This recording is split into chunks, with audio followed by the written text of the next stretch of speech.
Hi, I'm Gary White for Central Kentucky Television.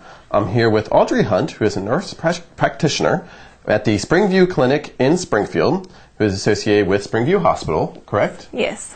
And we're going to talk a little bit about sun safety and summer safety for your kids and yourself as well. Yes. Right?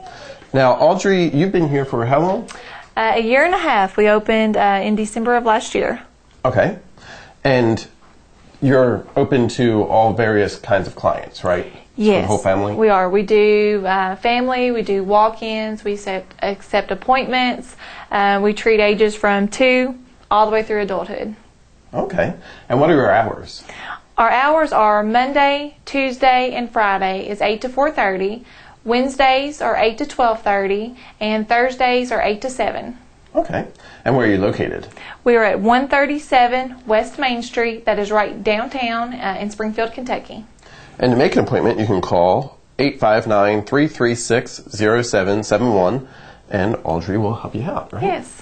Well, it's summertime, and it's getting warmer every day, it seems like. Yes, I think it's a really hot year this year. Yes, exactly, exactly. It got warm really early, too. Oh, yes. I mean, in May already temperatures, in the 90 degrees. It's crazy. Yes. So summer brings on some particular problems and stuff that people have to deal with. What are some of the things that you see in the summer that you don't see at other times of the year? Well, one big thing is sun safety as far as with sunblock protection. I see a lot of patients, adults and children as well, that come in with sunburns. And people don't realize how bad burns can actually be. I mean, even, first-degree burns.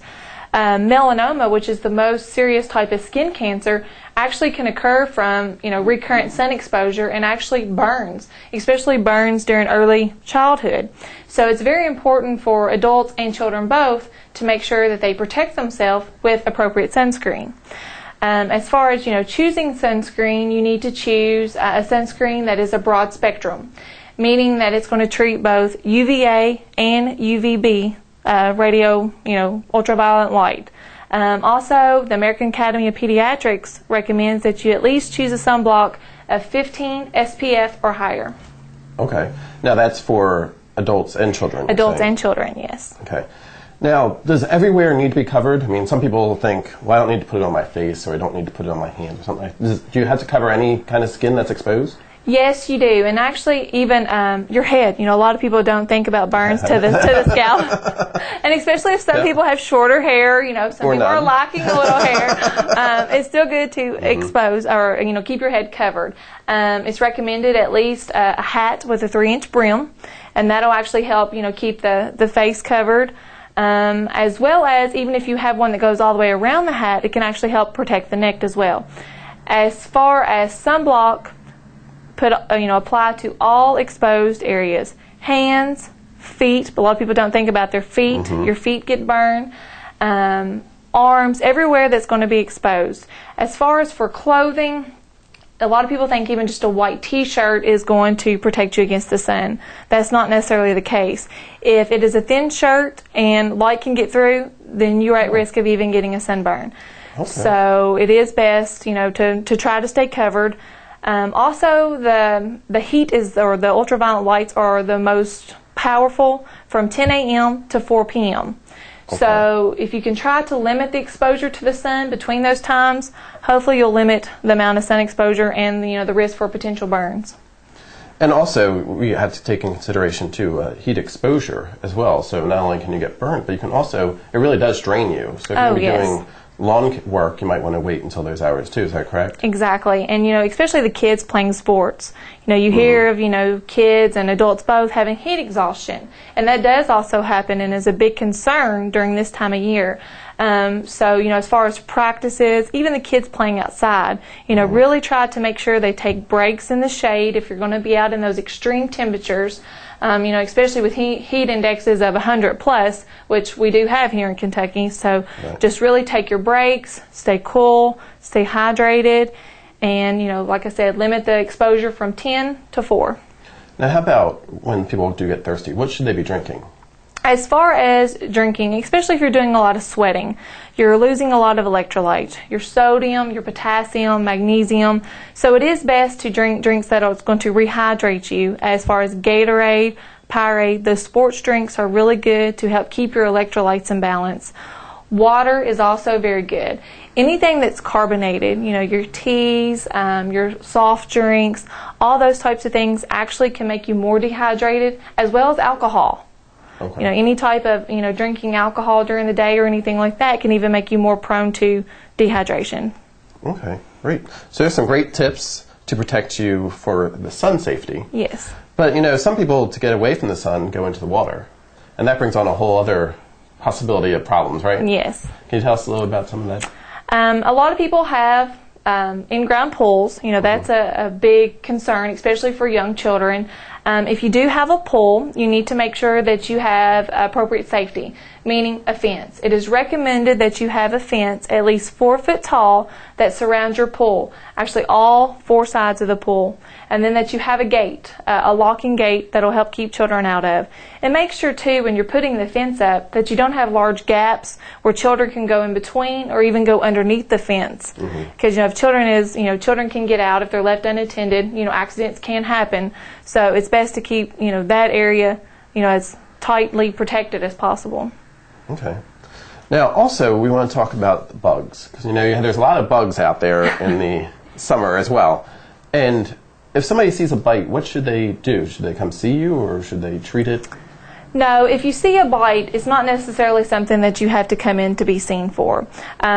We did not have a good winter this year. You know, we didn't have that freeze to kill off a lot of the ticks, a lot of the mosquitoes. So I am seeing a lot of patients coming in with stings, tick bites. As far as a bite, you need to keep an eye on it and definitely watch it. It is normal for the bite to turn a little bit red when you first, you know, have the bite. It's the body's own natural defense mechanisms. Your body delivers all types of cells, leukocytes, mast cells, all these things that help try to fight off an infection. So it is normal to have a little bit of a localized redness. It may itch a little while in the beginning. If the bite starts, you know, increasing in size, increasing in redness, in warmth, especially if a person starts having signs of infection, fever, chills, those are types of things that you really need to watch out for. Also drainage. You know, if the wound starts having any discolored, you know, yellow, green, thick drainage, those are signs of infection. So then I would recommend, you know, seeking medical attention if you start having those symptoms. And then also a tick bite. I know everyone worries about Lyme disease or Rocky Mountain spotted fever. And yes, you know, tick-borne illnesses, you know, do exist here in Kentucky. If you have a tick, try to, you know, remove the tick. You can use things like alcohol and actually rub over the tick area. That's supposed to help the tick kind of back out of the skin. And then try to remove the tick. When you remove the tick, you do want to try to make sure that you do get the entire tick. The head is one thing that you have to worry about because they do burrow into the skin. And then also just monitor it. It is normal for that same thing to be a little red when you first remove the tick. And as far as for Lyme disease, one thing you want to watch out for is a bullseye appearance, is what an actual, you know, it'll appear on the skin. You usually have a red area where the tick bite was, then you'll have a white circle, then another red circle. A lot of people with Lyme disease too will have a lot of the feverish, body aches, chills, will start experiencing those symptoms. And that may be 7 to 21 days after the tick bite.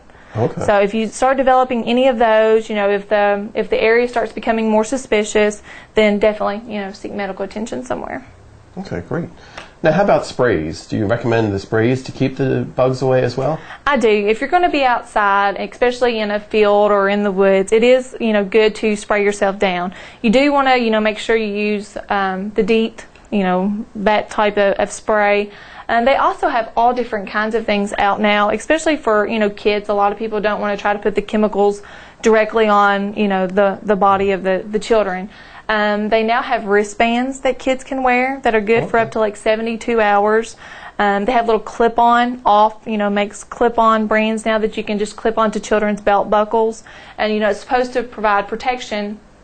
So those are other options besides the sprays. That's great. And you want to keep in mind, too, if you do actually put the spray on the skin, or even with the suntan lotion, they only last a certain period of time. And if you're outside sweating, you might lose it, too. Right? Exactly. With the sunscreen, you need to reapply every 2 hours. Or if you've been swimming, after, you know, swimming, and then also excessive sweating. So if you're out working in the yard and you've been doing a lot of sweating, but you applied an hour ago, it's probably good to take a break, reapply before you head back out. Well, these are some great tips on keeping you safe this summer. Thank you very much. Again, I've been here with Audrey Hunt, who is a nurse practitioner at the Springview Clinic in Springfield, located at 137 West Main Street, right? Yes. And what are your hours again? It is Monday, Tuesday, and Friday is 8 to 4:30. Wednesdays are 8 to 12:30, and Thursdays are 8 to 7. And you can call them for an appointment at, what's the phone number? 859-336-0771. Great. Thank you very much. Thank you. This has been Gary White for Central Kentucky Television.